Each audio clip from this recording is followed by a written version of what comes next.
હવાને આપણે જોઈ નથી શકતા પણ હવાને આપણે અનુભવી શકીએ છીએ. હાય, મારું નામ ચેતન છે અને હું એક ગવર્મેન્ટ સ્કૂલમાં પ્રાઇમરી ટીચર તરીકે કામ કરું છું. આજે ધોરણ 6માં આપણી આસપાસ હવા પાઠની શરૂઆત કરી.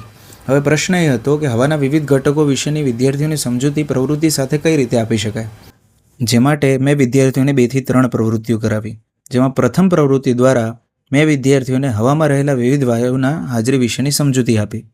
જેમાં સૌ પ્રથમ એક ડીશ લઈને તેમાં પાણી ભરીને વચ્ચે મીણબત્તી ગોઠવી અને તેના ઉપર કાચનો ઊંધો ગ્લાસ ગોઠવતા મીણબત્તી થોડાક સમયમાં ઓલવાઈ જાય છે અને પાણી ગ્લાસમાં થોડીક સપાટી સુધી ઉપર જાય છે.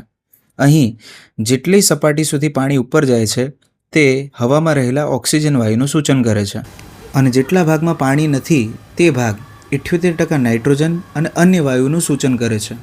આ પ્રવૃત્તિ દ્વારા વિદ્યાર્થીઓ હવામાં રહેલા વિવિધ વાયુના હાજરી વિશે સરળતાથી સમજી શકે છે. હવામાં ધૂળની હાજરી દર્શાવવા માટે મેં બંધ ઓરડામાં ટોર્ચ લાઇટ ચાલુ કરીને હવામાં તરતા ધૂળના કણો બતાવ્યા તથા પાણીની હાજરી દર્શાવવા માટે કોરા ગ્લાસમાં ઠંડુ પાણી ભરીને ગ્લાસની બહાર બાજતા પાણીના ટીપા દેખાડ્યા, જે હવામાં રહેલી પાણીની વરાળનું સૂચન કરે છે. આમ મેં વિદ્યાર્થીઓને આજે હવામાં રહેલા દરેક ઘટકની હાજરીનું સદ્રશ્ય નિરીક્ષણ કરાવ્યું, જેમાં વિદ્યાર્થીઓ હવાના ઘટકો વિશે સરળતાપૂર્વક સમજી શકે છે. આ પ્રવૃત્તિઓ તમે પણ તમારા વર્ગમાં કરાવી શકો છો. આજ માટે આટલું જ.